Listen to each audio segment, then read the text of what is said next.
What's going on, everybody? Welcome back to another edition of the LTL podcast, episode 43. And it is July 29th, 2023. And we're here on this Saturday night for the big super show, the Idaho Super Show. And I, of course, cannot do this alone.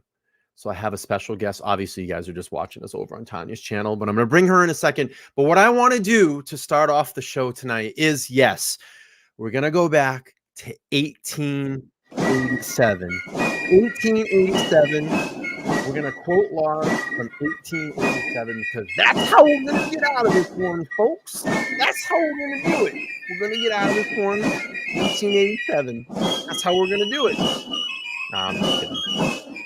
I love that music, by the way.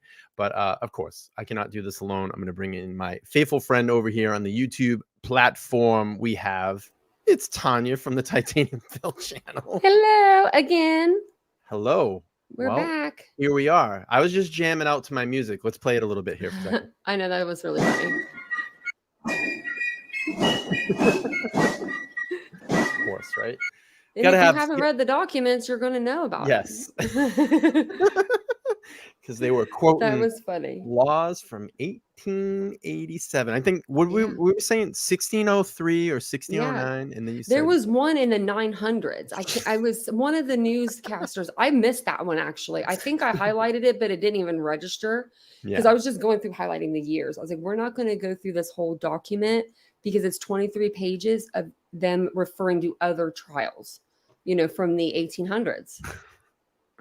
It's, listen, I get it. I understand what they're doing. They're trying to say that the laws are outdated, they're antiquated, all that this needs to be looked into. But if you think that Judge is going to get up there on a morning and dismiss this because they're quoting laws from 1887, I got news for you. It's probably not going to happen because you have to look at the sense of all the angles. It would be, and I don't want to say an insultment, but the fucking community would go nuts. Yeah. But if it did happen, I'll tell everybody this: state's just going to reindict. They have enough evidence to do so. So and they can just call another grand jury. Yeah. Even though the defense is saying we want this thrown out and we want to take it to preliminary hearing, that doesn't mean that's what's going to happen. See, it can get thrown out and they can take it back to another grand jury. Right. I think what's going on, and this makes a total lot of sense now, is that the defense wants that prelim hearing because what can they do? Well, we can get witnesses on the stands. Who are the two people that we want to question the most? The two people that lived in that house that night that survived, Dylan Mortensen and Bethany Funk. If I can get them on the stand, we can start poking some holes in their story and start beating these witnesses up. I just want to recognize a brand new member. We have a brand new member here in the chat. So AJ's become a member. Let's play the member tones for her. Thank you so much, AJ. We appreciate that. Becoming a member here on the channel. So yeah, I mean, going back to that, I don't see it. I don't think that it's going to get thrown out. And I know there's like creators the other day celebrating it. Like, I heard that. I mean, one, like this is celebration that if he's innocent and there's an innocent man in jail, right? There's a mass murder out there. So why are we celebrating? Like I don't get it. But why? Like, even though, why would you I would celebrate in the sense of like, why would you celebrate where potentially this person could be the person that did this and he just walks out of jail and now you have 4 innocent lives that have no justice. Absolutely. I don't get it. Why would you celebrate that? It's a little crazy. Summer just gifted so nice memberships. Thank you so much. She's my Oprah. Thank you. That was very nice. We have new members. Yeah. I'm gonna start calling Summer Oprah. Thank you. She's the best at gifting membership. Yeah, thank you so much, Summer. I appreciate that. Hey, I was gifted a membership. How was I gifted one? Wait a second. I thought I was already a member, though. Oh, it might have upgraded you. It probably upgraded you for one. Well, it upgraded my status. All right, let's see here. Well, it's about time. I'm so close to 8,000 subscribers. I would love to get to 8,000 subscribers tonight. So if you all haven't subscribed to my channel, just go down there and hit the subscribe button while we're hanging out here. I really would Yeah. appreciate it. It's free and it's It's fun. free to subscribe, believe me. And all right, so what I have here tonight is I wanted to bring up and talk a little bit about this alibi since we were getting into it. Yeah. And this was from the Ohio State Journal, and it was written actually yesterday. And I just wanted to go over this a little bit.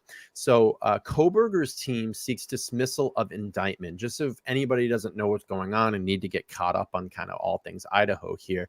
So an attorney for Bryan Kohberger is asking the Latah County District Judge to dismiss the grand jury indictment that led to the quadruple murder suspect's arraignment. In a 22-page filed on Tuesday, attorney Jay Logston argued the grand jury was misled about the standard of proof required for the indictment.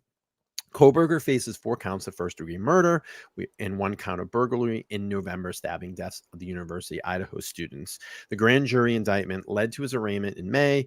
I just want to go down here because we already know, the background. I'm not trying to be disrespectful, but we know the background here. So Logston argued that the grand jury was not instructed to find the burden of proof for the indictment, but instead was told to find a lesser burden of proof, which is only appropriate for a preliminary hearing. That's the big sticking point here. And that's what I kept saying, Tanya was saying a couple minutes ago.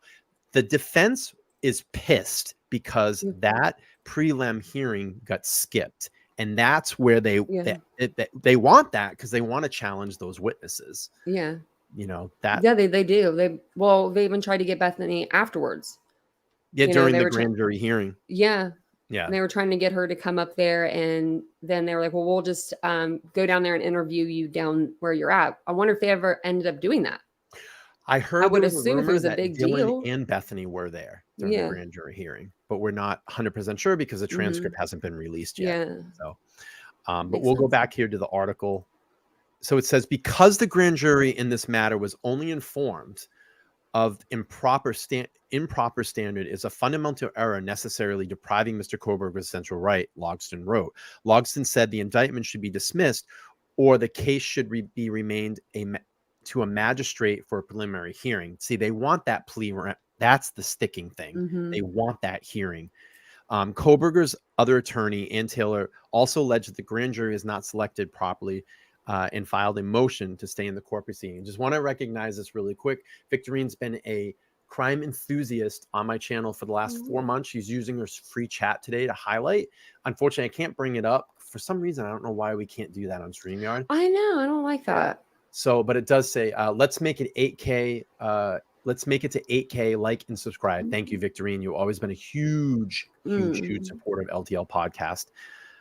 In her motion stating the grand jury selection process failed Idaho code requiring jury candidates to be randomly drawn from a court jury list, that the jury commission shall draw relinquished number of qualified jurors for 1 or more panels for the grand jury. She also suggested that there is an error regarding the qualification questionnaire form that the jurors must fill out. Because these failures, she wrote, Kohberger requests to stay the proceedings so further investigation can be done. I'm going to be honest with you. I mean, they're freaking throwing a wedge. They're throwing a wedge out there in this investigation. They are. I mean, she's throwing a wedge. So I got to give her all the props. This is what your attorney should do for you. Yeah, they should. So Latah County prosecutor Bill Thompson filed a motion this week stating Kohberger did not comply with Idaho code rule regarding an alibi defense. The suspect is supposed to provide an alibi by July 24th, which the deadline both Thompson and the defense agreed to. An alibi defense means that there is evidence that Kohberger was somewhere other than the crime scene and the murders were committed. Thompson stated Kohberger's attorney did not specify where he was at the time of the murders. The suspect did not also provide names and addresses of witnesses that can support his defense. So again, I think this goes back to Taylor being pissed that this went exactly right away to a grand jury. They didn't have the opportunity at that prelim hearing to question Bethany and Dylan and have things on the record that would poke holes in their stories. Yeah. So because they want more, they keep saying they want more evidence, they want more. So they didn't get their way there. Right. And that would give them an advantage if they had that prelim hearing. It would give them an advantage. Yeah. So Really interesting stuff. A lot, and I always say this too, when people look at these cases, especially this case, because it's so complex and there's so much emotion tied to it. Mhm. You want to look at these particular cases like it's not checkers, it's chess. Yeah. Mhm. And this is what Absolutely. attorneys do. They file these motions because you're just trying to get an edge over your opponent, Yeah. essentially. Yeah. And So that's all we're gonna be reading for a while is motions and yeah, and I'm going to motions, tell you, it's sealing. probably going to be another year or two before this gets to Yeah. court. Yeah. Even Jennifer, when she was on the channel the other day, was saying, yeah, you're probably not going to see this case until Yeah. 2025 or 2026. Yeah. So It's just, I mean, they say that they don't want to give up their speedy, but I don't understand how they cannot. right. Yep. So I wonder though if these proceedings are going to reset the clock with this motion. I'm curious. Or, we know this. If the I was trying to indictment actually look that up. I think I couldn't. I forgot to look it up today. I was trying to look it up last night on the live. That same thing. But we got to think of this. If the indictment is dropped, guess what? The clock's going to stop. They're going to have to re-indict. Most likely they'll get it. They're going to go through that whole process again. And then the clock's going to start again. So it's just going to give them more time. It's kind of crafty in a way. Yeah. She's trying to get more time. This is her way of doing it. More and time. I was thinking, what if she's trying to get more time because she feels like, what if he told her he did have an alibi? What if he gave her some bogus alibi? And she's going through all this evidence trying to find something that's not even there. Like he's like, but it's over here. But wait, it's over here. Because we don't know what he's told her. I mean, he's probably talked to her a lot more than he's talked to anyone else. So I'll be honest with you. What if, because that would have been my first question as a lawyer, what's your alibi? Or it'd be first question, did you do it? No. Or what, okay. Right. What's your alibi? If your answer was no to that question, that's going to be my second question. Where were you? What's your alibi? Do you have an alibi? And then I would go from there, Yeah. But of course, attorney-client privilege, I guess you could say, yeah, I did do it. Exactly. That's what I mean. And now she's probably, but maybe he fucking did. And she's like panicking because you're like, do you know the position you just put me in? Like, I'm not going to have enough time for this. Yeah. I mean, I guess we're only speculating here. We're just he could have, either way. Yeah. But Nancy said we'll be nuts by 2025. I will. No, we will. We will. We can't do this till 2025. I'm already nuts now. I know. It's funny because, I asked Jennifer again the other day. If anybody's just watching this for the first time, I actually interviewed Jennifer Coffindaffer on my channel the other day. You can go to my homepage. It's right there on the homepage. But we were talking and she said, do you know, still to this day, with everything that's going on, we have Long Island serial killer. They just caught another serial killer out in Oregon that I haven't even, I'm starting to look into that now. Idaho is still the most captivated news story out there when it plays. It gets the most clicks, views. It's just really gripped through people. And I'm like, it's just because it's so hyper polarized, on both sides. Yeah. You have one complete side that says this guy's, innocent, plucked out of society and all this has been blamed on him. And then you have another side that just says, this guy's dead guilty. Yeah. That's true. It's true. There's really not, there's no room like in the middle as of right now. Like, it's like, if you think the police did a okay job, then there's going to be people that are, if you think the police are doing their job and they're on the right, path and everything, then other people will say, oh, you love Bryan, or, you hate Bryan Kohberger. And it's like, no, that's not, I don't even know the dude. Right. I hate him. Yeah. I don't know him. I'm just saying, based off of the evidence, in my opinion, I think they're going down the right path. Sharon says, I'm an older woman. I hope I'm still alive. Honey. Right, I'm not an older woman, but I hope so too, because that's a few years. You don't know what's going to happen in a few years. I might turn 50 by the time the trial takes off. All right, I got a couple of videos from News Nation. Let's watch through those and see what was going on. I will say this, though. If this case takes a long time, and let's say for some crazy by chance thing happens, and me and Bryan's channels, we blow up and we have 1 million subscribers by the time this goes to trial, let's say each, we promise, I'm going to make a promise. I'm going to Yep. promise for him too, but we promise we are going to stream this trial. And we're 100%. going to be we're going to be there every evening because that's probably when it'll be. Like they'll probably release them at night. Yeah. Just make sure you got water and some snacks, caffeine, some popcorn, snacks, coffee. Actually, I might do a brand deal with a coffee place. This is gonna be perfect timing. And then what we'll do is we'll do it together. So I'll go to her one night, she'll come here, and we'll go back and forth, and we'll go through this trial together. Yeah, because I know when a lot of people get huge, they stop doing their lives and stuff like that. No, and so I live for the lives. I know I love my lives. I can't. I'm telling you, I don't know how you do it, Tanya. I can't do videos because I'm like, I sit here and I get like my camera and everything ready, and I'm like, okay, hey, this is Bryan from I'm going to talk about, fuck, I hated that. That sucked. And then I have to like, it takes me a while, like a couple of times to get into it. And then I'm just like, I'm like, if I mess up, I just keep going. I'm just like, keep going. Like I can't edit, like, cause I'm home on the computer. I'm not good at editing with this stuff. So like I can edit with my phone, but I can't edit like StreamYard or anything. So when you see my videos, that's one take. Like I can't edit them. Well, you've mastered the videos because thank you. I appreciate it. Like, I can't do it, but I can turn the camera on and just be like this. It's just different to me. It's more fun going live. It is funner. I think even if you mess up, you make a mistake. I mean, we've laughed together in my chat. We've cried in my chat. We've done it all in my chat. Me like too. Especially when it's come to this case, like this Idaho case has been Cindy, pretty big.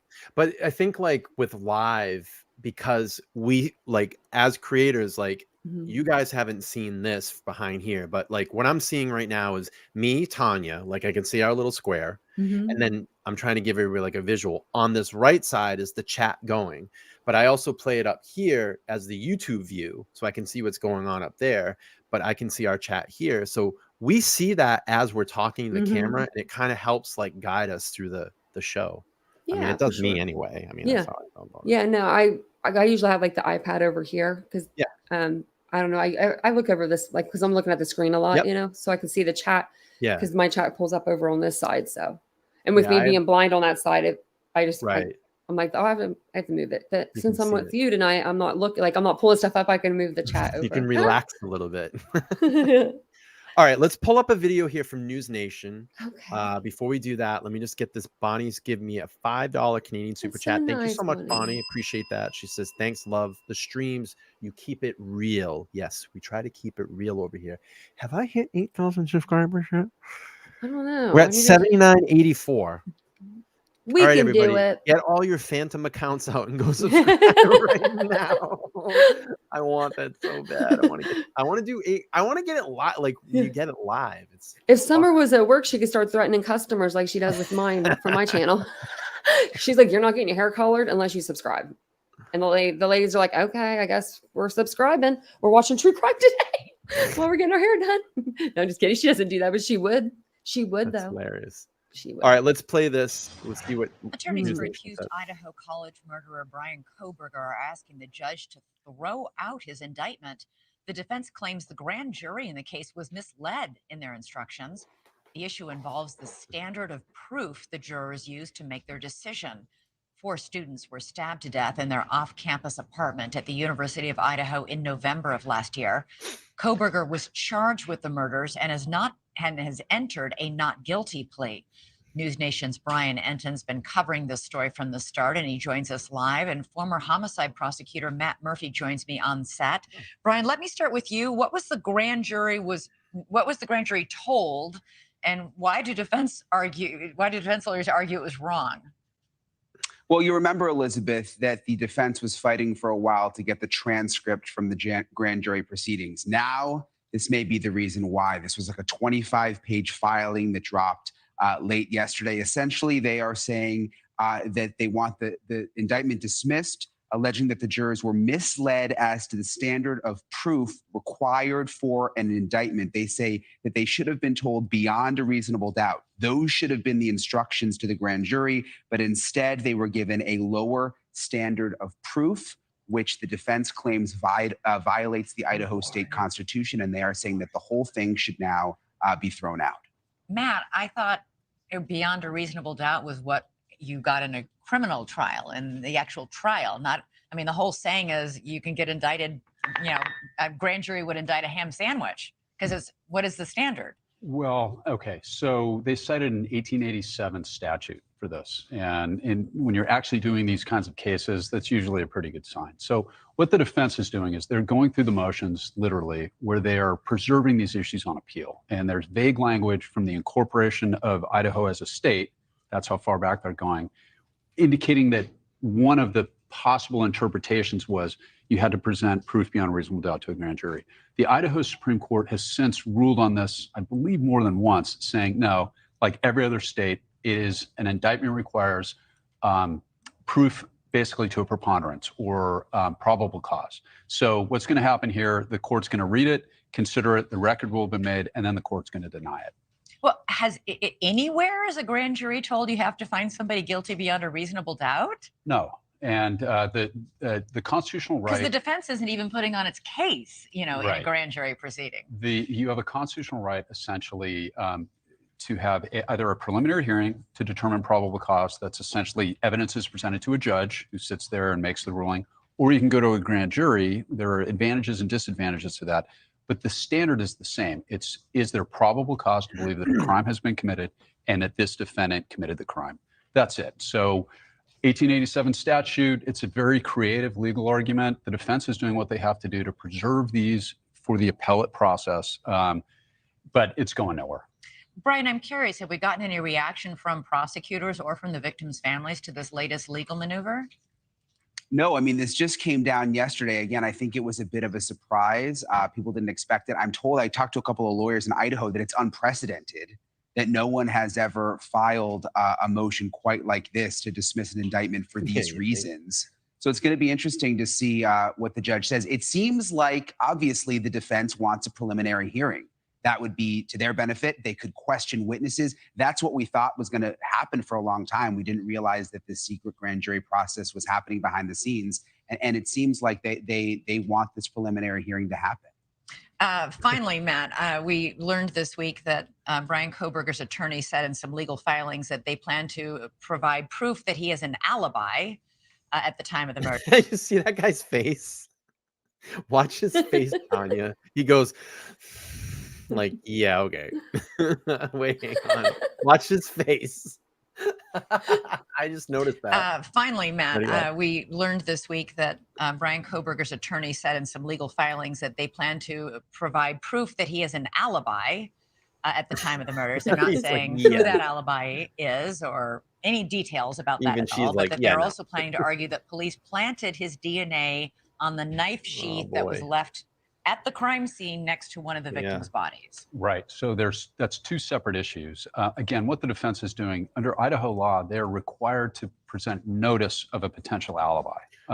So they had to do that. They had to preserve that, to preserve the right to actually present that. They needed to do that. Okay. Regarding planting the DNA, that's a separate argument. That's kind of an eye roller, I think. But it's worked before. They're going through the motions. They're dotting the I's and crossing the T's, so to speak. You called it the O.J. Simpson defense. Oh, they're saying my same. Yeah. So I mean, look, if you take it to its next logical step, and I suspect these prosecutors. I've been saying that on my channel for 3 months. You have been saying it because I heard you say it. You told me that like a while back, and I was like, have they been saying this too? Because I was like, they've been saying it a lot. Everybody that goes on that's what they refer to it as.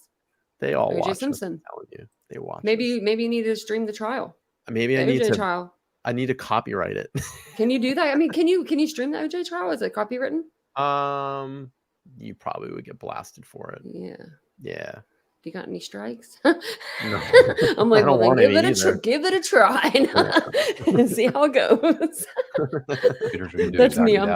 For a conspiracy like that of the police to have actually planted the DNA, if you look at it, given the time of night, close. I only need five subscribers. Come on, guys. Get all your very difficult logical step to say, well, that means the conspiracy existed before the murder. The only way you can know that a murder is going to happen is if you're going to commit it, which means they would have to argue the defense that the police actually murdered these callers. Only 122 likes. So I think that if they run that in the trial itself, they run the risk of impacting their credibility so badly that it could hurt them in the penalty phase. In this case, we'll get to a penalty phase. Okay. All right. Oh, I got it. I just got it on time. So yeah, I think it goes back to having, Ann Taylor's pissed because, they basically went right to grand jury. They had the secret grand jury, and then, they were obviously, he was indicted, and she wanted that prelim. I think it's Yeah, for sure. I think she did too. Yeah. I mean, I don't think it would have made much of a difference. They would just continue with the trial. She would have had less time, right? They would have went in June. Like I said, it gives her an advantage of the fact of she can get those two witnesses on the stand, Bethany Funk and Dylan Mortensen, and chop them down a little bit, give them some information. So when it goes to trial, she has a better defense. She has a better alibi defense for him. So, and that's why I think they were really frothing at the mouth to get those grand jury transcripts. Now, I wonder what the time gap is between a prelim and the trial compared to a grand jury and the trial. Is there a difference in time? Well, you would think the prelim would take more time because you're going to basically you're going through a pre-trial, essentially. Yeah. You're filing all your motions in front of the judge. You're asking for specific things to be let in and let out of the case. So you're slowing things down. Yeah. And that's why she's pissed, because it went so quick, and now they're under the gun because they only had 28 days after the extension to give that alibi or something. Yeah. And they didn't have one. I mean, that was the 24th, I think. The 24th they were supposed to give that. Because Judge was actually being fair and said, all right, since the grand jury transcript is not back, I'll give you another, what was it, 27 or 28 days? Something like that, or 37 or... Is that the one that they tacked on, the 37 days? Yeah, I'm sorry, 37 days. Yeah. And, essentially, it just allowed them more time. But she's pissed because they didn't get that prelim. So this is what it boils down to. And I think just kind of putting all this bogus 1887 stuff out there is just to slow things down. I'm so close. I only need three subscribers, right? Wow, you'll hit it by tonight. Right. All right. I think you'll get it. That's man. And then 2,000 more, you got 10 grand. I'll be at 10K right with you. 10K. All right.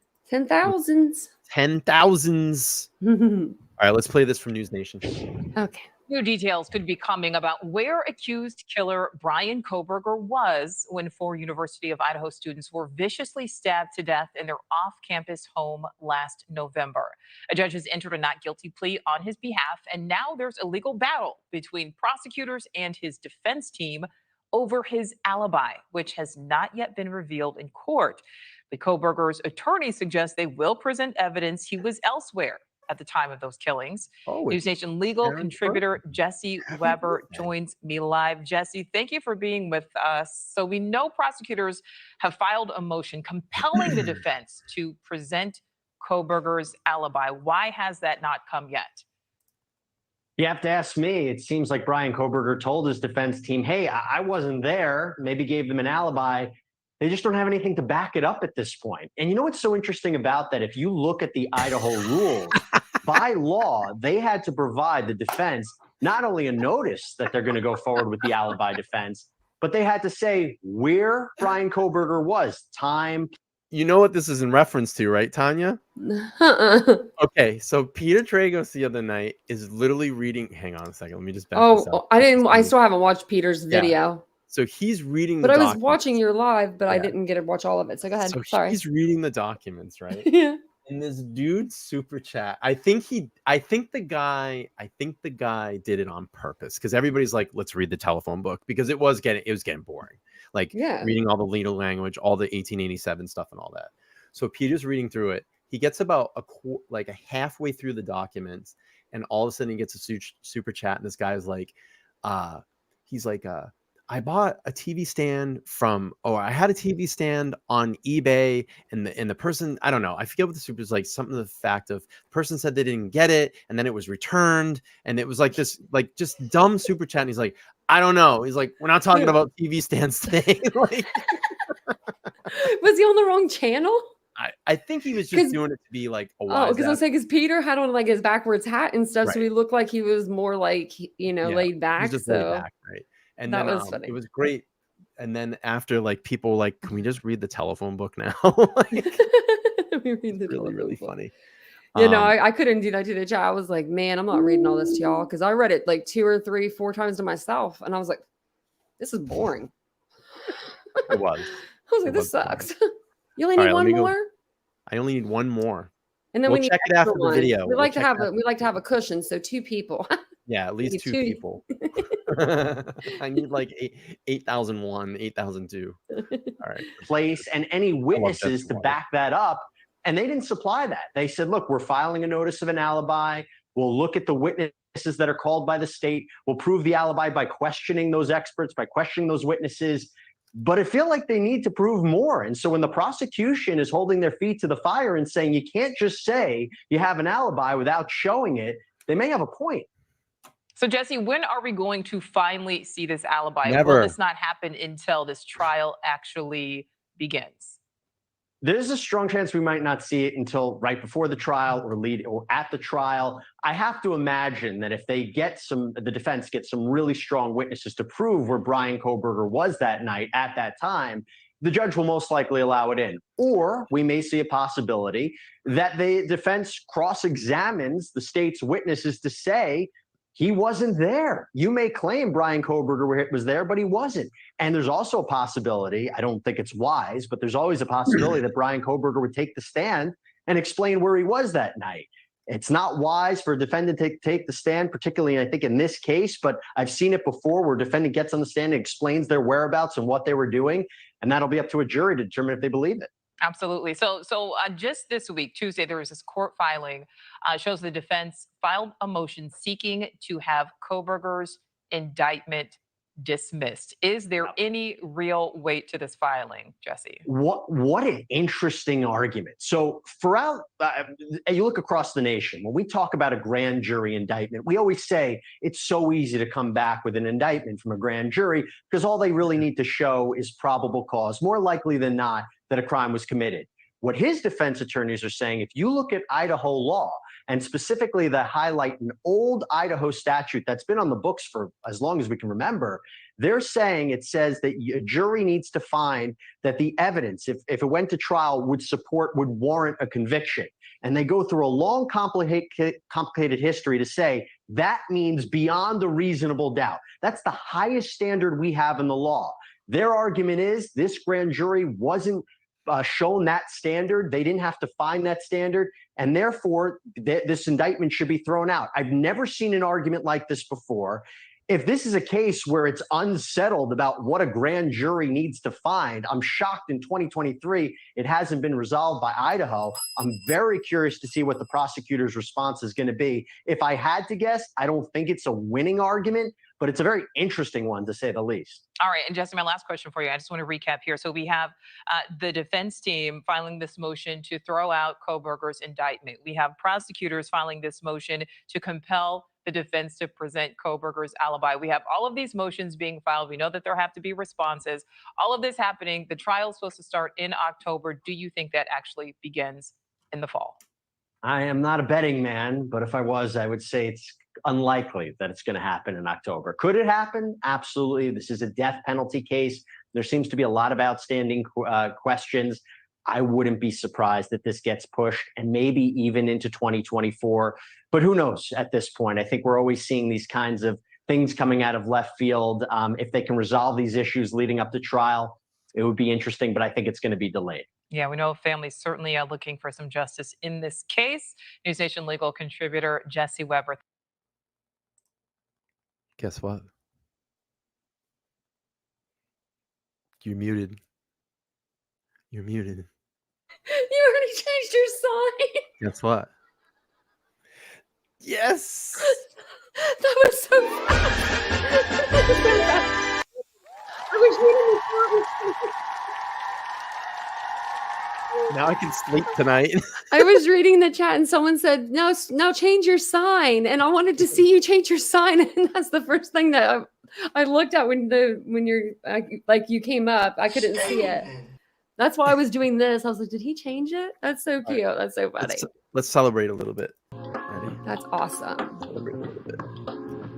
That is awesome. Awesome.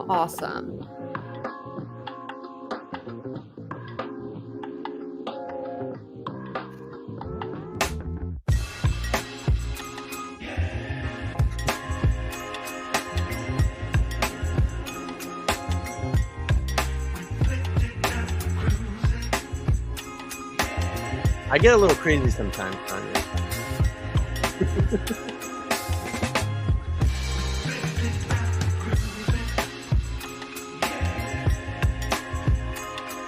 Thank you, Richie. I appreciate it. It's been a lot of hard work.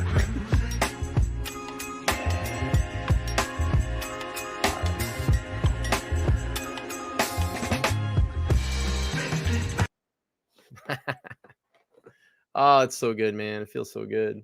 I would never have thought. I could only imagine like when you hit 10,000, like that must have just been like, what the fuck? Like you muted. I didn't even realize that.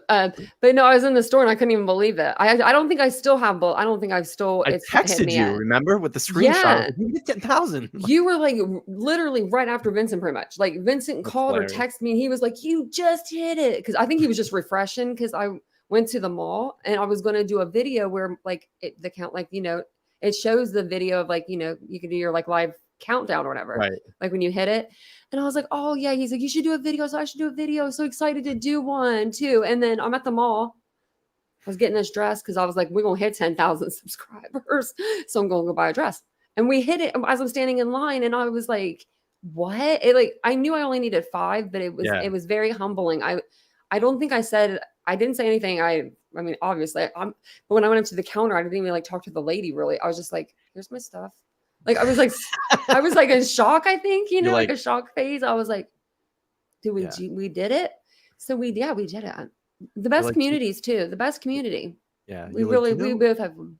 Do you know who I am? I'm a YouTuber. I have 10,000 subscribers. No, as I'm walking out with my 10K balloon. Do you know what these are for? No, you don't want to know? Oh, you don't? Oh, you don't? Oh, you don't want to know? Okay. She didn't ask. So I don't think she wanted to know. No, I didn't tell her, but I was surprised she didn't ask me because they were saying 10K. I don't think she knew what I was getting them. I think she just didn't even realize it. And she was like, all 3 of us texted her. What is this woman? Yes, everyone. Yeah. Summer texted me and then I texted her. I was like, we're right there. She's like, you only need one more. It was amazing. It's an amazing feeling. It's a good feeling. Because you work a full-time job. I couldn't imagine working a full-time job and then doing this because you do this full-time. You do almost I stream every night now. You almost do as much lives as I do. And I mean, I do them every night. So I don't think anyone can out-live me right now. Because I've been streaming every night because I want to get to 10. Yeah. Once I get to 10,000, I can relax. That's what I said. Right.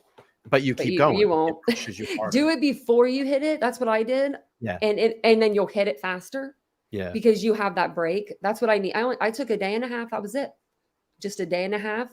Went out, touched some grass, got in the pool, took some videos at the pool, like of the kids playing. I thought they were so cute. And came, just hung out, came back up here, didn't watch YouTube for a day and a half, came back, and I felt so good. Yeah. Felt so good. I want to just do this really quick too. As Tanya and I have been celebrating here, and I see all the chat here. You guys are amazing. And you all have supported this channel. I see people in here. I mean, I can say Victorine is one. When I used to do lives and literally there would be 3 people in the room.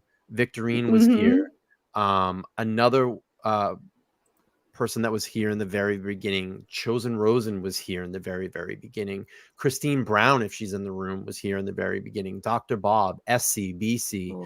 Names will come and go. But I'm going to tell you, as creators, we don't forget.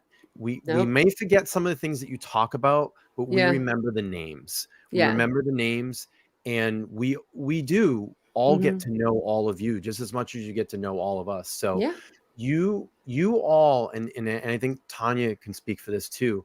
You are the ones that make this channel, our channels go, like, especially live streamers. If there's, if there's no live streams, if you're not here, the audience to the live streams, they don't get pushed out. So you all, Danielle's been here for a very long time. She's been here from the beginning. That's awesome. I like Danielle a lot. These are people that have supported me, like, back in March when I had no one subscribed. I used to have a kid that was 9 years old. His grandma watches my channel. He would come in my chat because I think he had like a little crush on me. And he would come in my chat and he would be there waiting every time. I'd only have one person in my chat waiting for me. And he'd be the only person in my That's whole great. chat. Like I would have 5 people in the whole live, you know, and he would be in there and he was my like go man, you know, like he would pump me up. He's like, what we talk about today? Like, and of course I couldn't say, you know, most of the stuff, but I could say some stuff. And I would just tell him the case title or something. He'd be like, Yeah. oh, that's cool. So recently he came into the live and I felt like he grew up overnight because he came in, he said, so what do you think of this Bryan Kohberger? And I was like, oh my gosh, I think he did it. I hadn't seen him in months. Like, and it was so nice to see him. It really was. It was really Yes, Cindy's been here for a long time too. Oh, that's nice. No, these are, you know, Doodlebug. I just see all the names. Diana's been here for a long time. I mean, you all have been here for a long time. And, you know, I really want to thank, you know, this friendship that Tanya and I have kind of made, you know, had over the last couple of weeks to months here, and, you know, really supporting and bouncing that support and telling people, you know, hey, go over and check out this channel as well, and go check her channel out. And, you know, we're really trying to get our channels moving because we feel, and I'm going to say this, and I might sound a little cocky, we know we make great content. And for some reason, the algorithm just really does not, I don't understand it. They don't like our channels for some reason. I think we should be much higher in a subscriber count. I mean, and I think we make great content. You know, and it's okay to say that as a creator. We make great content here, you know, like we do. Because we put a lot of, I mean, we put a lot of time and effort into it. You could tell because it comes out, I think, in the videos.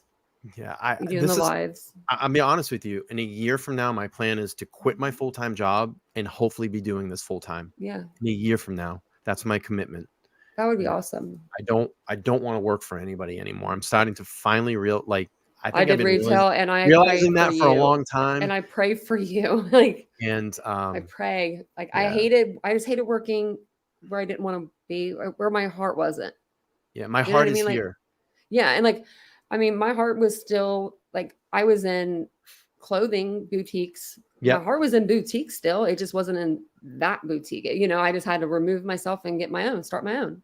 And then I started doing YouTube and it's been great. I love doing YouTube.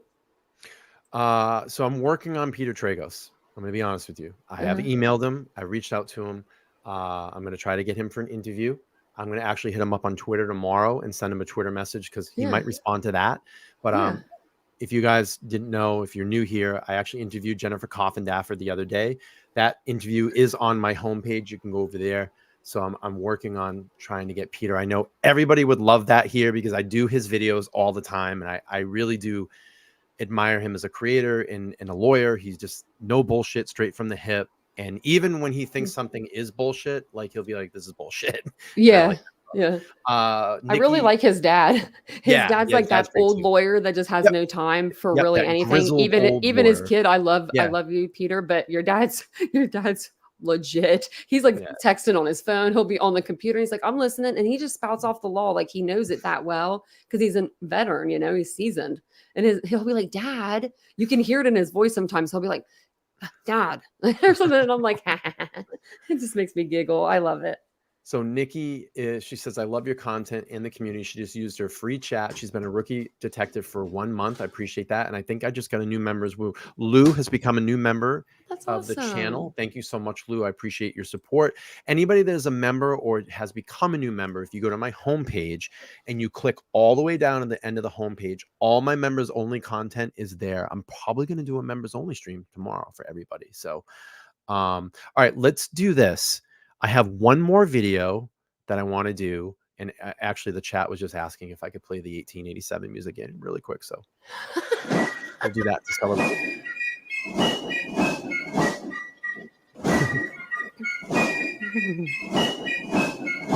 All right, let's play this video and then we'll open up the panel. So if anybody wants to jump on and celebrate or talk a little Kohberger, you absolutely can do that. That's what that's for. Do I need to start writing Nancy Grace because I play her all the time and she's my hero?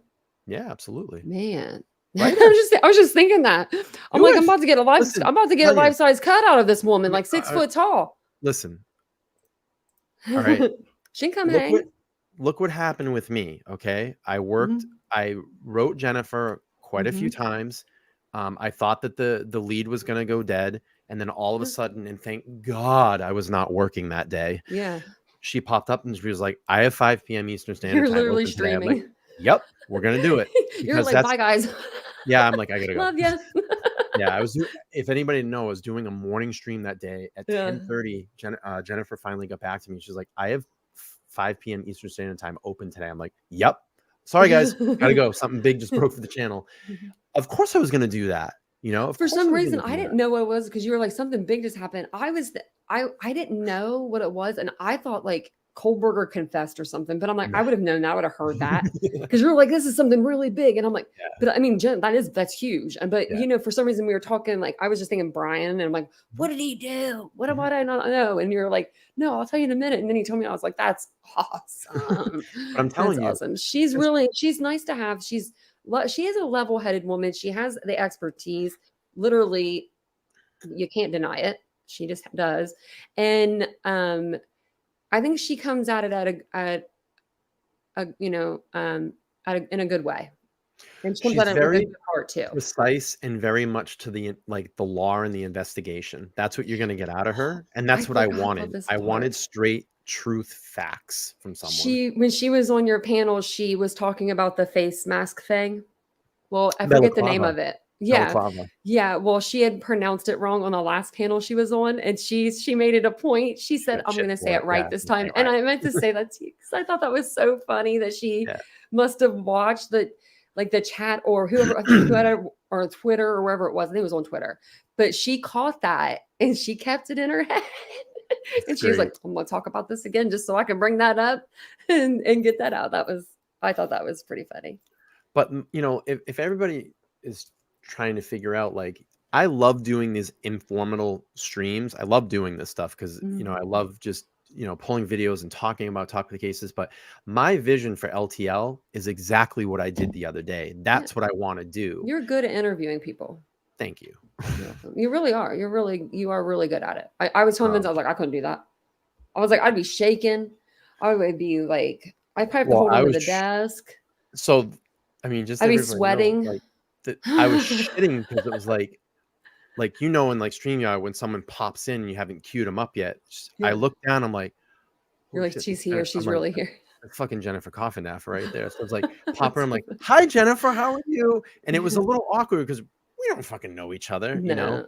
So then I just started kind of like chatting and I was like, you know, so what do you think about this alibi? And we started kind of going into it. And then about maybe 3 minutes into it, she looks at me and goes, are we live right now? I'm like, no, I'm just getting to know you. Like, no, I like how you do that. I don't think a lot of other creators do that. Like, because I didn't know, I've never really been on a channel where I've been backstage up until yours. Yeah. Because I came back early and you were like, oh yeah, come back like 30 minutes ahead. I was like, that makes sense. I like that organization. Then you can get to know people, or you can just chat, like catch up, and then it makes the live go more smoothly. A little smoother, right? Yeah. So I just said to her, and I said, you know, I actually have a question for you. And she goes, sure. I go, do you mind if I just talk to you about the FBI first? Because I want to know about that. I want to, and she was almost like surprised that I asked her that, because I don't think that she's ever been asked that. And she was like, that's great. I would love to talk about, because it shows a vested interest in the person that you're interviewing. You know, like even if I had Peter on, I would say, tell me about how you became a lawyer. I would love to hear your story, because that's what we want to know. And then transition into, it's like storytelling. You have to you have to tell people, how did they get their expertise? How did they get into that particular, you know, field and profession, and then bring them through that storyline and say, okay, let's talk Kohberger now. Yeah, you know? absolutely. And Yeah. that's what we did. And then I got a little bonus at the end too, because we talked Long Island serial killer really quick. Yeah. So that's awesome. So. Yeah, I know. She was really, it was nice to like have her on your show. It was nice to see her on here. Yeah, it was great. All right. So this next video is about 13 minutes. So it should take us to about an hour. And then after that, I'm going to drop the StreamYard link. And if anybody in the chat wants to jump on, we're going to do this respectfully. What I ask you to do, if you want to jump on, you don't have to turn your camera on. That's fine. Just have your audio, have it in like an area that you don't have a lot of background noise. We'll bring in for 5 minutes. If you all want to talk to Tanya and I on the channel, on the panel, we'll do that. If you have any questions for us, we'll do that as well. I would take calls, and I've been doing that. But the problem is when you have a guest on StreamYard and you take a call, the caller can only hear me because Tanya's mic's not going through the phone, and you're not going to be able to hear her. Yeah. So we'll do this. We'll just drop the link in a second. So let's bring this up here. And we'll play through it. This is from and we've got TV. some Alibi. news out of Moscow, Idaho. You know, of course, that is the city where those 4 college students were murdered. It was a mass murder. It was horrific. It was horrible. Carol said it was the longest interview. It took a while. They tracked down a suspect. They've arrested him. He will be tried for the murders. We know all about that. But what did we find out today? We found out they may very well present some form of an alibi for a defense in this case. Meaning, Vinny, couldn't have been me. Yo, I wasn't there. I was over here. I wasn't here. No, I've got an alibi. So let's see. It all came out through some papers that were filed. A notice of defendant's response to state's alibi demand. So the state is saying, listen, if you've got an alibi, you need to let us know about it, right? So here's how the defendants responded to that. The accused killer defense team continues investigating and preparing his case. Evidence corroborating the accused killer's being at a location other than the King Road address will be disclosed pursuant to discovery and evidentiary rules, as well as statutory requirements. It is anticipated this evidence may be offered by way of cross-examination of witnesses produced by the state, as well as calling expert witnesses. All right. I get it. I mean, innocent people, for the most part, there might be a case where it might not exactly work that way, but innocent people accused of murder should have an alibi. Yeah, I think. Right? Well, I think almost every one of them should have an alibi. I get suspicious when they don't. Like, if the murder took place here and you didn't do it, well, where were you? And just tell us where you were. And that way we can exclude you. I mean, that's what they do in the first half hour of the old Law and Order show, was they check out. Does his alibi check out? Does it check out?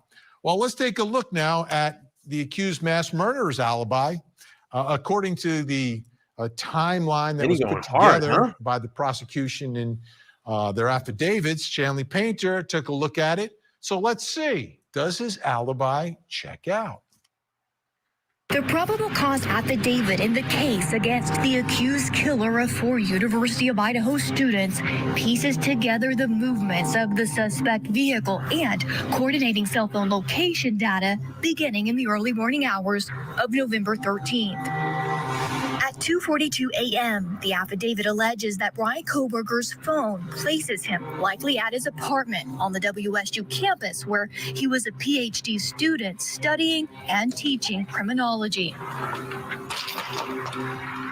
At 2:44 a.m., Kohberger's vehicle and cell phone are on the move. Police say his white Hyundai Elantra is spotted on WSU surveillance cameras traveling north on Nevada Street at Stadium Way. According to the affidavit, it was here in this area of the WSU campus where surveillance video and Kohberger's cell phone placed him here around 2:47 a.m. According to the affidavit, he spent several minutes in this area where he allegedly turned off his cell phone before heading out of town toward Moscow, Idaho. What a distracting audio mix. It's really bad. By 2:53 a.m., Kohberger's white Hyundai Elantra is observed heading in the direction of Moscow, Idaho. At 3:26 a.m., the affidavit then places Kohberger's vehicle, now in the town of Moscow, in this residential neighborhood on Indian Hills Drive. This happens to be a road directly overlooking the Moscow Police Department. The Elantra is picked up on surveillance video moving west past the 700 block of Indian Hills. At 3:28 a.m., video shows the vehicle on Steiner Avenue at Highway 95 as it made its way towards the King Road neighborhood where the victims lived. Then from 3:29 a.m. to 4:20 a.m., the suspect vehicle, the white Hyundai Elantra, is observed multiple times on video passing by 1122 King Road during the alleged time of the murders before being seen on video speeding away on Walenta Drive. The probable cause affidavit states that the car likely exited the neighborhood at Palouse River Drive and Conestoga Drive, a road that eventually leads to Pullman, Washington. About 2 hours after he allegedly turned off his cell phone, police say Kohberger turned it back on here near Blaine, Idaho. It's about 10 to 15 minutes south of Moscow, a rural community off Highway 95, and it has its own cell tower. According to the affidavit, from 4:50 a.m. to 5:26 a.m., Kohberger's phone movements show him allegedly moving south towards Genesee, Idaho, and west towards Uniontown, Washington. Kohberger may have taken a well-known back road called Thorn Creek Road at this point in his route towards his apartment. These are all very isolated roads, but Thorn Creek Road is known to be even more desolate. Police allege Kohberger eventually made his drive back into Pullman, Washington from the quiet road of Johnson, where his vehicle was picked up on this security camera, the first time a camera captured his Hyundai after the murders were committed. By 5:30 a.m., police tracked the movements of Kohberger's cell phone and vehicle back to his apartment. All right. And he's claiming an alibi. How is that going to work? How is that going to work? I mean, he's out pulling an all-nighter, and he's like just driving around, so I couldn't have done it. My alibi is I'm driving around where the murder's taking place in my white Elantra. They're going to allege someone stole his car that night, borrowed his car that night, and he turned off his cell phone. Why? Let's bring in our think tank. Figure out if there's any way he's going to try to present an alibi in this case. Joining us in Cleveland, Ohio, retired judge, former criminal prosecutor from Cuyahoga County, and judicial fellow at the National Judicial College. Judge Gail Byers is with us. Also joining us tonight in West Palm Beach, Florida, former police lieutenant and trial attorney Rick King. Yes. And in the ATL, Atlanta. There were cameras in the Linda Lane complex where he allegedly drove by. And then there's cameras in his complex as well, too, right?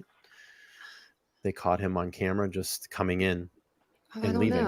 I know that they have him on the like Washington State. Yeah. Like at the crosswalk there. I don't know if they had cameras at his apartment complex. I don't think it is. Yeah. I don't think they did. We don't know. At his apartment because it's like an older building, but it's also student housing. So I would think they would have a camera. Yeah. And we just don't know. Maybe they do. Maybe they don't. Yeah. Again, like we always try to say that would be beautiful. Yeah. And like we always say this too, you know, I think a lot of people just read through that PCA and just what you're seeing as far as the court documents. You know, Jennifer and I were actually talking about this the other day too. Mm-hmm. You know, she says, I said, how much of the evidence do you believe that's been in this case? And I said, it's probably been 5 to 15%. She goes, let me just put a deck of cards out. We've seen the 2 of spades through the 5 of spades so far. Yeah. Yeah. Full deck, believe me. Nothing much. Yeah. Right. Georgia, criminal defense attorney, former federal prosecutor, professor of law at Texas Southern University, Michael Sterling. We've got all the heavy hitters in tonight. Judge, does this potential alibi make any, like, how can you squeeze an alibi into all of that? Or do you have to somehow say this video is like wrong or someone stole his car? Like how do you make an alibi out of this? Tanya did. So, Vinny, what I'll tell you is that defense attorneys will create some of the most fantastic stories in an effort to defend their client's behavior. What I see here, interestingly enough, is seemingly merely an effort to comply with the rule that you say you may present an alibi, but you have to do so within this 10-day window. If you'll read clearly between the legalese of the filing, I don't think that the defense is actually saying that they, in fact, have an alibi. Perhaps for all the reasons you outlined, it seems to be very improbable and unlikely that they'll be able to actually stitch together a story that combats the very tight timeline that tracks the defendant's behavior and whereabouts during this time. And also there's this pitfall of waiting to see perhaps what comes out during cross-examination in an effort to establish an alibi. We all know, and everybody here is a legal expert, we always know that we can't always predict what's going to happen in testimony. And to the extent that you're waiting or relying on testimony to help build this alibi, that is perhaps the worst strategy ever. I just love the way you describe what defense attorneys do. Build an alibi, stitch it together. My favorite one is, what are they going to come up with? Woo! Here it is, folks. Vinny's on rare form tonight. I don't know. Like, shouldn't an innocent person, like factually innocent, not one of those not guilty because they didn't prove it people, but one of those like factually innocent, like I didn't kill anyone. Wouldn't almost every wrongly accused 1,000% innocent person actually have an alibi though? I want to add this as well too, and I've been hearing this a lot in my comments lately, like, oh, I think that someone else is involved. I think maybe one of his friends is involved. Let me just do this, and I'm going to back this out for a second so you can kind of see my face. Mm-hmm. If you think that there was anybody else involved, so let me just set the scenario. You have just been arrested, okay? You're now sitting in a jail cell, okay? You have no freedom. You're sitting in a jail cell, but you know personally someone helped you involved in a crime. Wouldn't you turn them over in about 2 seconds to try to get some of the heat off of you, Tanya? Yep. I'd ratted you guys out. Sorry, every one of y'all. I'd rat you out. Right. You are Wouldn't be going down alone. Right. You are facing the death penalty. You are going to die if you are convicted in the court of law. That's going to be a given.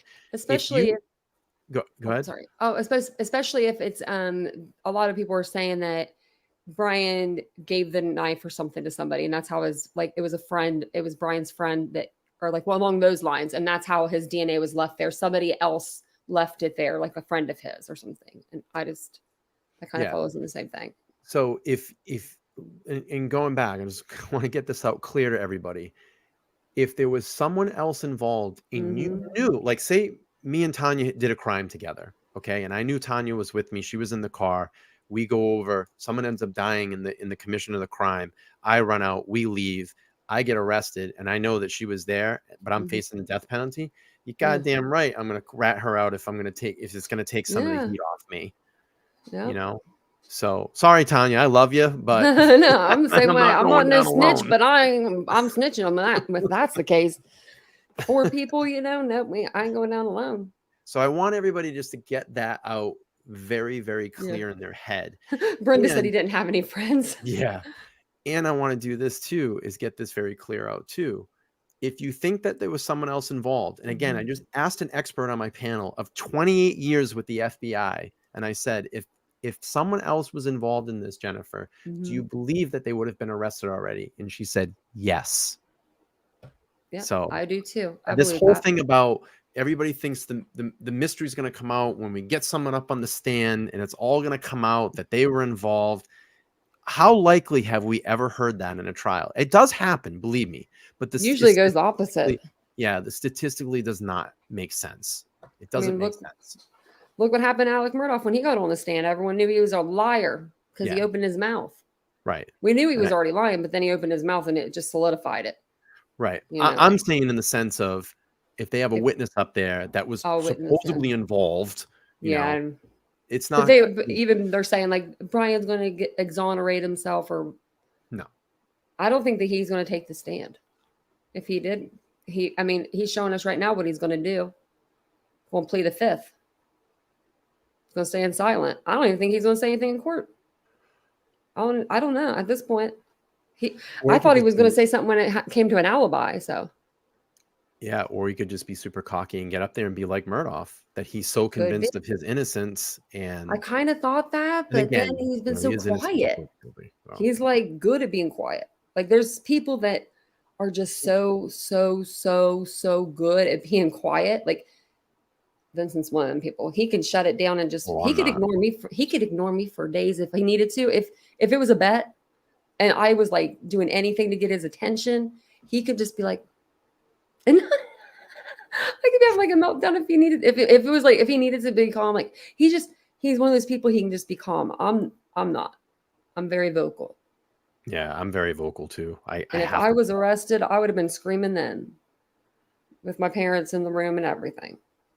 I would still be screaming all the way to the judge, all the way back to jail. Tiffany says, how do we know he hasn't told his attorney someone else was involved? We don't know that and told that his defense team, right? So then you're going to just let some other mass killer be running around there to kill other people? Yeah. That would probably bring some heat back on you if you didn't speak up and say something. Yeah. I really want to hear from these people tonight that think he's innocent. I need to hear from them. I'm not going to shame anybody. Like, I just want you. I want a valid reason why you think this guy has nothing to do with this. Well, let's see this. I'll make it very, very clear. He is innocent. He's innocent until proven guilty. So I just want to make sure we get that out there. But these camps of people that just say he's the obscure guy that was just plucked from society, that Moscow PD just magically grabbed his DNA from somewhere and kept it all these months and all these years, and then rubbed knife sheath and magically went from Moscow PD and it floated over into the window, down onto the bed next to two victims. It just I said someone asked that like something like, how would someone plant 20, like let's say like 20 cells or whatever? I said with the world's smallest tweezers. Yeah. They individually put it on there from the crime lab, and then you know what they did? They UPS'd it over there. That's there what we they go. did. Amazoned it. 2-day shipping. Right. All right. Let's do this. I'm going to open up the panel. Maybe we can get a brave soul to come on. All right. The way this is going to work is I'm going to put the StreamYard link out there. We're going to allow you to pop on. We'll give you 5 minutes. You don't have to turn you don't have to turn your camera on. We probably say cameras off. Cameras off. If you're rude, we're gonna dump you. Other than that, if you want to call, you want to jump on, celebrate with us, you can, or we just love to hear what you think about so far about the alibi of the case. So there's a StreamYard link there. I'm going to pin it to the top and I'll drop it a few times in the chat. You're welcome to come on. Any funny business, any shenanigans, I'm just going to drop you, and I'm the master of catching it right away. So don't even try. Been doing this a long time. Yes, the aliens. Hey, there might be aliens out there now. Could be aliens. We're finding out. So what did you say, Tanya? You just hit 10,100 after 10,000. Oh, wow. Almost. It goes by the hundreds? That's crazy. Yeah. So after you hit 10,000 subscribers, you don't get like on your thing, it'll say 10.1. It'll be like, that'll be like 10,100. So you don't get to see every little bit that you get. It's kind of sad in a way, because you have to work a little harder. Build up that. Yeah, you build up to 10. Hey, Chosen has good. He says, hey, what if he bought the bar off Amazon and then return it? That would be fucking crazy.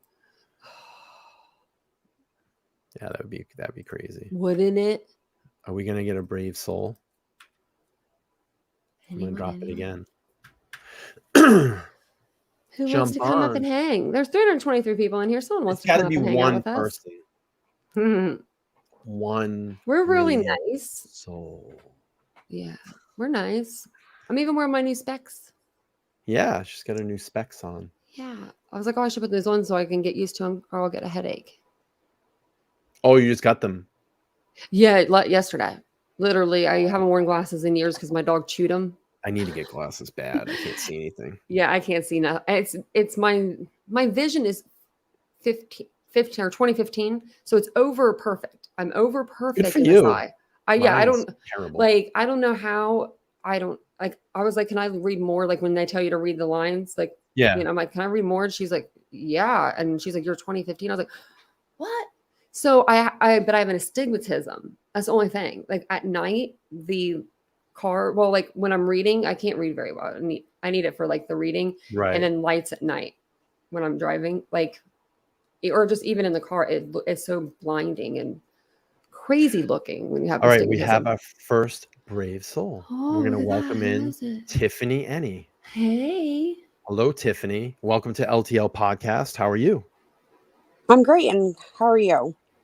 We're great. Thanks for jumping on the panel with us. Good. We'll give you, about 5 minutes if you want to hang out. If there's anything that you want to talk about in the case, or if you want to talk about channel, feel free. Yeah. The platform's open to you. Gotcha. Okay, well, yeah, this is my first time listening to you guys, so Awesome. no one else came up, so I thought I'd get you started. Yeah, right. No Aw, problem. We that's love it. sweet. Okay, so obviously there's, people in both camps. He's 100% guilty or 100% Right. innocent. I get Mhm. that.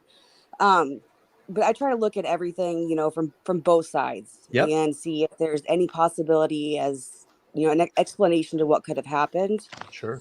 Um, so I mean, as far as the DNA, there's multiple ways it could have gotten on there.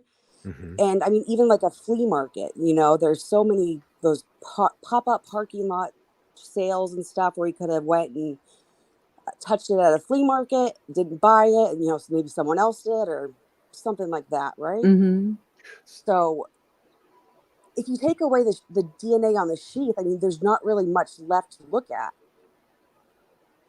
in my opinion. So let me ask you, if you knew that you touched a knife sheath at a flea market and you knew that you were facing 4 quadruple homicides, wouldn't you just tell your lawyer, like, hey, here's my alibi. I didn't touch that knife. Well, I touched the knife sheath, but I was at a flea market when I did that. I Yeah. don't know how the hell it got on that bed. Right. But I mean, you'd have to be able to prove it. You can come up with an alibi, but without being able to prove it, you can't. There's not really a point in putting it out there. I mean, does he know the name of the vendor at the flea market? Do they have cameras over there? And it's over 30 days. Most companies keep their footage for 30 days and then they overwrite it. So he'd have to be able to prove that he was there. Yeah, I don't even know if think there's a a lot flea of- market necessarily would even have a camera.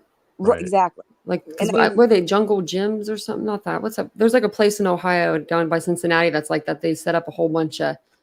It's like a huge parking lot. It's like miles long, and it's all flea markets. You can go every weekend and just set up if you want. But if Right. you would And think, like, again, are you going to remember the name of the vendor or even what they look like? There's so many people that are, you're just not thinking at the time, hey, I should remember this because later I'm going to be, involved in a crime or accused of being involved in a crime. Mhm. but like So Terry, I was trying to explain. go ahead. Go ahead. Sorry. No, I was gonna say I was Terry trying to actually explain made a to good. Go ahead. Okay. Sorry. No, go ahead. That's all right. Terry said only hit his DNA on the sheet. We Mhm. don't really know that. We don't know if they found anybody else's DNA, right? Well, wouldn't they've said that? I don't think But they they would have even didn't- put it in the PCA. No, because they didn't even Or say that used there it. were 3 other unidentified DNAs found in the PCA. So they didn't include that. Why would they include? So why? other Let DNA? me I ask don't you think a they question. knew. Why at would the they just time. pluck this obscure guy out of nowhere and frame him for 4? They did, Let's but just they didn't say- frame him. Well, That's the whole yeah, thing. I don't think he was framed. okay. So then, how did his DNA get in that house? How did all the circumstantial evidence, where it's led up, and he's in that area of the house that night? I mean, it's pretty clear that the evidence is pointing that he's seen on multiple cameras. He's in and around that area. Now you have to explain that DNA on the knife. Okay, so let's How go does with my theory. circumstantially, statistically add up to say that he wasn't in and around that area? Where was Okay, he? so if you go off the theory that he touched it at a flea market, then all the other stuff is I'm not again, saying it's anything all about a flea market. circumstantial. No, I'm saying if we go that route, I'm trying to explain Sure. how I would explain the rest of it. So, I mean, as far as the vehicle, I mean, all they say is they have a vehicle matching the description of the suspect's vehicle. They can't place him in that vehicle. They Yes, can't they can. place. Wait till the cast information. Well, Right. that'll be good. That'll That's will gonna be blow. good. That's gonna blow your mind. Look, did you see Right. the But right now Murdoch cast we don't have information? it. Well, We there's don't no report on have it it. yet, but you're gonna see it at trial. But how come they didn't put that cast information in the PCA? All they say is he pinged off a tower that the residence Because pings a off probable of. cause Why wouldn't- affidavit is not the full detail of a crime. So that's just only probable cause to arrest someone. So you're not getting the full details until trial. That's Right. what a PCA is. And I understand that, but we can't be like, well, they have all this other stuff we don't know about. But we're trying to speculate and theorize on only the information we have right now. I would So arrest I him. don't. I'm I would sorry. arrest him. If I was a law enforcement officer and that PCA came across my desk, I certainly would arrest him. 100%. Right. And if I saw for the first time I saw it too, yeah, I'm like, okay, yeah, he's guilty. But then you start looking at it more and more and trying to come up with other, explanations as far as what happened. It raises a lot of questions. So I don't think he's 100%. Okay. Okay. No, I mean, I respect your stance. I respect your stance. I think some of the evidence they just didn't have at the time, so they didn't put it into the PCA also, because they're still waiting on like labs and stuff to come back, which I'm really curious what labs haven't come back. I mean, I'm just I'm like forever. Yeah, I'm like, what are we waiting on? Because I'm like, wouldn't it have been in the defense's favor to go to the preliminary hearing early and not wait? Because if the evidence hasn't come back, then the state doesn't have the evidence to use as proof. But it's not the state's fault. It's the lab's fault because they take forever. I mean, we've heard that. That's why they keep asking and for Judge the evidence. knows that too, because he even said, "I know these things take a long time." And he was like, Anne said that. Anne actually said that. She said it's not like they're trying to keep any evidence from me. They just don't have it. Right. She just wanted it on court record. She's one of those people. She wants it on court record, so it's all by the book, which is a good thing. I mean, and I think that's why there's so many like these little hearings, because she wants it, instead of her and Bill kind of just like coming to a conclusion amongst themselves, she takes it to the judge and kind of gets him involved to where, you know what I mean? Like, I think a lot of times like lawyers can kind of talk some things out, but I think with some things they just can't. And these are some of the things that she wants to bring to the judge. Right. So do you think that they had the cast information at the time the PCA was written? They just probably had pings, but they can now they have their own expert come in and literally narrow everything down. They probably had someone physically look at every single piece of those videos that they had along the way. Like what they did was they went and hit the suspect's route, like any route they could go to his house, each way that you can go from Pullman to Washington or Pullman to Moscow. And then they went and they looked for cameras along the route. And every camera they would stop and they would grab that footage. And then somebody at the police station, poor soul, had to sit and look through every little bit of it at, every single second of it to find the car at any time. So. Right. But I watched the Murdaugh trial and you could see step for second where he went. Do you think they have that same information? Yes. And do you think they had that at the time of the PCA? I don't know. I'm not a law enforcement investigator. I don't think that they probably did. You always constantly investigate case as it's going through trial. New evidence comes in and new evidence goes out. Possibly, I mean, they had 60 FBI agents involved. But what they're going to do now is just like in Murdaugh. Yeah, you're going to see a presentation, and I think it's going to be the same guy that they're going to use that was in the Murdaugh trial that explained it. That's why I played it on the channel. Tiffany, I'm going to let you go because I do have a couple other people, but I do appreciate it. And I love your stance. For sure. We love that people don't completely agree with us all the time. And you came up the first one. Yeah. And I think, and I just want to say, I think you came on panel. You were very respectful of the way that you came across, very well spoken. And hey, if that's how you feel, I think that's great, but we're going to get closer and we'll get closer to trial and see what happens. So thanks for jumping on. All right. Thanks. Bye. Yeah. Take care. All right. We have another Tiff. Look at that. Tiff, welcome to LTL Podcast. How's it going? Everything is great. Hey, Titanium, I'm glad you saw my message this morning. I had everything all mixed up, but you got it straightened out. And it's me. It's fine. No, you had me looking at those documents last night. I was like, Tiffany said she read that. Listen, like, girl, Bethany's phone's going to get Bryan off. I got to read these documents again. But she said it's page 26, but these documents only go to page 23. Listen, and it wasn't no 26. I'm so sorry, baby girl, but I saw you got it together. I'm a woman of my word, and I'm going to do what I say I'm going to do. Thank you for having me up, sweetheart. LTL. Absolutely. Listen, I just got a couple of things. This is my first issue with this.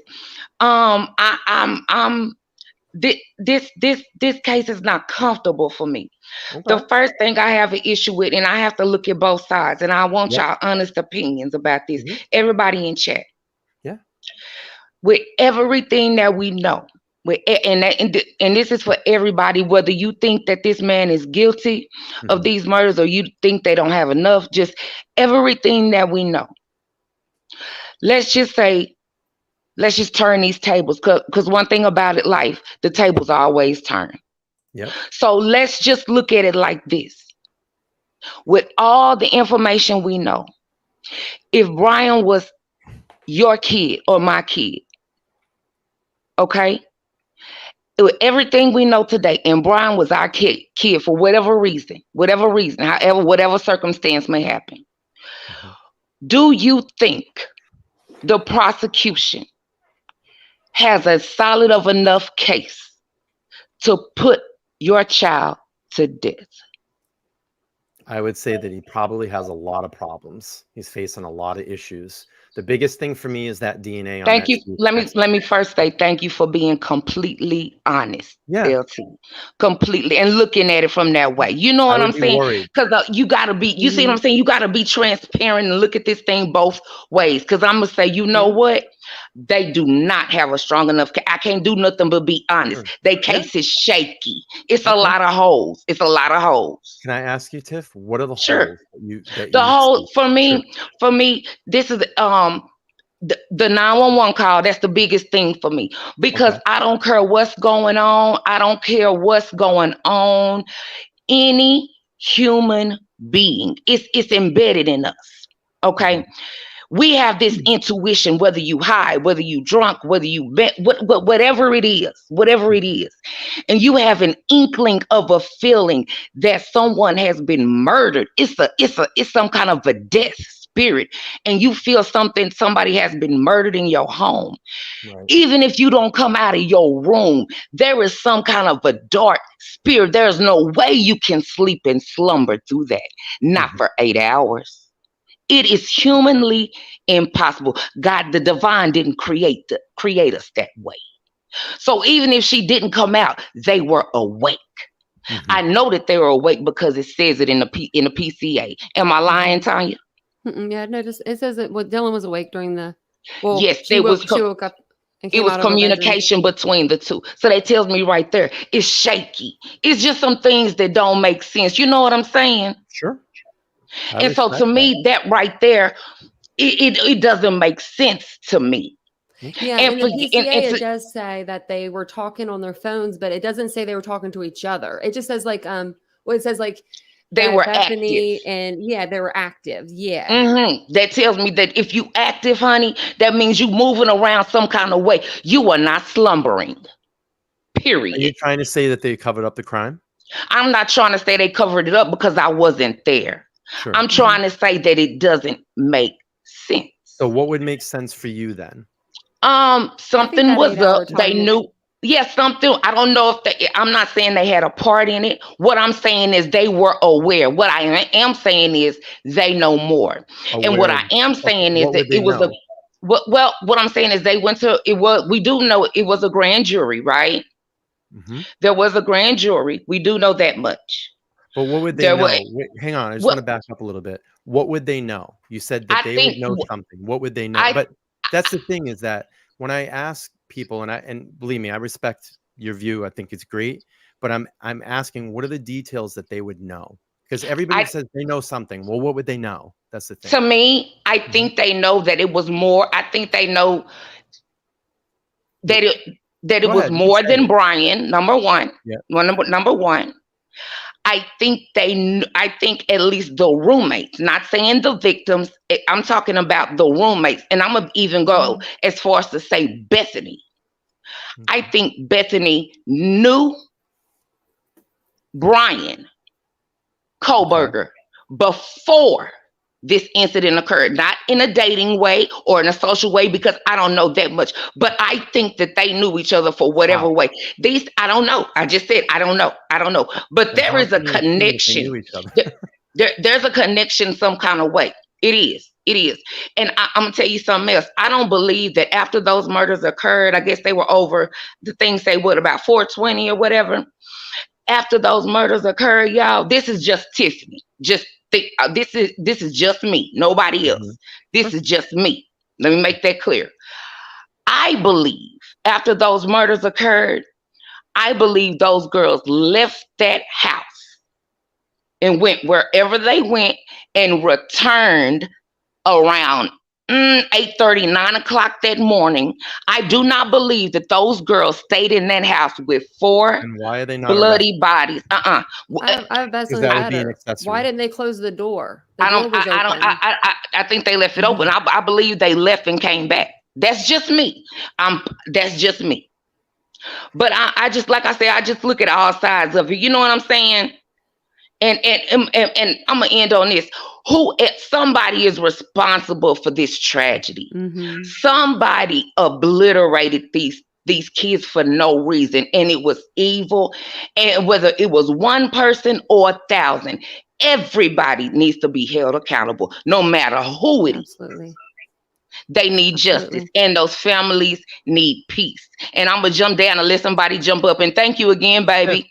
Oh, thank you, Tiff, thank you for writing that on my wall. Yeah. I woke up and you were like, girl, I had that wrong. And I was like, that's my girl. Listen, Southern hospitality, baby, Dallas, Texas, all day. I'm gonna take care of you. You're doing a great. And I love your voice, and Isabel said the same in the chat. Yeah, and congratulations on 10K. Oh, thank you, honey. Tiff, you're welcome on panel anytime we drop the link. We love hearing from you. Thank you, sweetheart. You're doing great. All right, we'll see you soon. Thank you for having a different side of the perspective. We love hearing that. Absolutely. All right, take care. All right, we got the Riddler She's the up. best. Who's the Riddler? Do I know the Riddler? I didn't realize Isabel was in the chat. She's all the way in Scotland. She's still awake. I said, Isabel. All right, we're gonna bring on the Riddler. This might be I don't know how this is gonna go. Hey, Riddler. Hello, Riddler. Hi, Titanium. How are you? LTL, congratulations on your 8K. Thank you. Hey, did I get the riddle right that you put in the chat? Was it money? It was the number 8. If you turn it sideways, it's infinity. It is infinity, yeah. Yeah. So welcome to LTL Podcast. What you got for us, man? Okay, I got a few questions and problems. Okay. In this case, so just so you know, he's guilty right off the bat. Got it. First, let's go over the touch DNA. Mm-hmm. If I shake your hand and now you touch your mouse or your laptop, my DNA is on that laptop. I went to an Army Navy store one day. This was several years back. They had a box full of K-bars. I'm former military. Sure. And I saw a whole box of them. They were Army Thank and you for Marine your Corps. service, by the way. Oh, thank you. I enjoyed it, and I'm proud to do it for everybody. That's great. Thank you. And so when I reached in there, I'm saying, oh my, I didn't think of it then, but I'm thinking of it now. My DNA is all over those knives. Then I went to an antiques. It was a war memorial artifacts, and there were some knives from the war between the states back in the 1860s. And then there's these K-bars from Okinawa and Iwo Jima, and I'm touching them. So I don't know how much, because we don't have it in the PCA, how much DNA they actually might have pulled off that knife sheath. It was skin cells. Is there more on the leather and they just didn't tell us? Yeah, it was skin cells though. That's what they extracted. So it wasn't touch. It was skin. It was actual skin cells. So it's not touch DNA on the. It's confirmed skin cells. So that's like he had to directly touch the object to get those cells on the object. Got it. Yeah. Okay, because in the PCA it says touch, right? Yeah, like when I'm gonna look it up for you real quick. So I want to get the definition exactly right. So touch DNA it's defined as DNA transferred from a person to an object via contact with the object itself. So like when people, like, you can shake someone's hands and get their skin cells on there, but I think that it would be like extremely rare. So if I took Bryan Kohberger's, shook his hand, and then he went and touched that button with his skin, my DNA can possibly be inside that. I think it could possibly be there. Yeah. I think it would just be in such a small amount that it wouldn't be able to maybe be like tested. Well, you know how hard a K-bar knife button snap is to get open. Yeah, they're extremely it takes some hard. force. I mean, exactly. You've handled them quite a few times, so exactly. And I know that they always have them tight too, because you don't want your knife to fall out. It takes a long time before that buckle really, to where you get it to where you like it. You know what I mean? Like because they're really hard to snap. So that way your knife just doesn't fall out of your Yeah. pocket. Now the K-bar knife I got looks similar to it. It's a different color and it's in a Kydex sheath. I don't care for the leather sheath. So mine's different, but I was just looking at those because they had some nostalgia and history behind them. Mm-hmm. The ones I saw at the antique show, but not the ones at the Army Navy store. Now, here's another problem I've got. Sure. The defense wanted to speak with Bethany, and they were willing to go to Nevada to speak with her and her lawyer. Mm-hmm. And then all of a sudden, we got a grand jury to squash that. So what is the state worried about Bethany's testimony? What could she possibly say that could hurt their case, and why are they trying to keep her silence until the trial? I think that they did get interviewed during the grand jury. I think Yeah. I heard a source out there say that her and Dylan Mortensen did testify during the grand jury, and they're in the transcript. Right. Did they? No, that's not what I'm asking. Did the defense have a chance to speak with I believe they did, yes. Yeah, I thought they went and met with her. Yeah. But we never heard anything else about it. It never No. came out in court documents because it was all everything sealed. At least yet. It's probably going Yeah. to be in the transcript. All right, we had an attorney on another show that I'm with, and Sure. the attorney says once that grand jury came out, that squashed it. Yeah, I don't know. I'm not a legal expert again. Right. I'm just a guy. I know in my that one I don't bedroom really making know YouTube either. I videos. just know that they were going to interview her. Right. And then it was like it just went away. Mm. So you're right, Riddler. It could have been the grand jury that made it go away, or Well, I'm according not to that- sure exactly what. I can't remember the Right. time frame of that for sure. Mhm. But See, according to the attorney, and I was questioning him real hard. I was Yeah. cross-examining him like a prosecutor, and he said, because see, I lean more towards the prosecution. I believe this guy's going to be found guilty. I do too.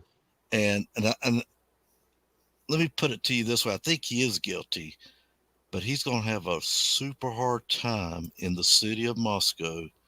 I want to say getting a fair trial, but I'm thinking that jury's going to be leaning heavily towards the prosecution. They don't like out-of-towners in there, especially right now. Right. Ann's from out of district, and Kohberger's from out of state. And you came in here and you upset things that are You normal disturbed that way of community. living Yeah. here. Yeah. So he's got an uphill battle. As far as giving an alibi, I'm going to tell you right now, you can ask your defense lawyer. Do not speak to anyone until you talk to your defense lawyer. Who do you give your alibi to? Well, I asked a prosecutor that, and they said the alibi goes to the police, and they will forward it to the state here where I'm at state attorneys, there's district attorneys, and they will decide if there's enough to dismiss the case. But if you talk to them without your attorney present or let your attorney talk to them, they can twist things. And I've seen police reports, and I'm pro-police. I've seen them twist things in police reports. Yeah. But anyway, thank you for having me up yeah. here. I enjoy your show. I love your LTL. voice, Riddler. Thank you, Titanium. Thank you so much. And Riddler, thank you for always sending me stuff in the emails. I love it. Well, I'm going to start sending LTL. So if you see something coming in there, and there's some exciting cases here in Florida going on, but this is the most exciting case I've seen in a long, long time. It's got every mystery, every coincidence. How many coincidences are there?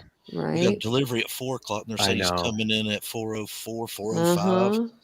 And he's supposed to be in the house at 4:25, but the car is speeding off at 4:20. Yeah. So it's kind of And just look at even the body cam footage we saw of the those three individuals getting stopped in the Banfield, and then you think like half an hour later, it was a violent murder just in that house behind them. It's crazy. I'm sure you've seen the one, and everybody said, "Oh, it's a Jeep." Well, okay, I'll go along with it. Whereas an individual's coming through, walking around the house, and they jump into a black. It looks like a Jeep, and it looks like there's three people inside there, and people are blowing it up. You can see the driver, and somebody gets in the back seat. Everything's just too much coincidence. I don't believe all that screaming stuff I'm hearing. No, I don't believe that's real. I believe that's being tampered with there. Oh yeah, for sure. And that's sad too, because those are people that are being unalived. If it's real, they're putting that right. out there, and then And if it's not real, they're still putting that out, right, and they got family members who have feelings, and Steve Gonzalez, he's in these chats. He's in all these chats. If there's an Idaho Live, he's probably got 50 monitors in one room set up like the FBI and got everybody streaming. And he's got all his kids because they've got 6. He's got all the kids watching a monitor because they're all old enough to watch now, like to where they could help. And because that's Steve. Like he's a bulldog, and I love that for his family. Right.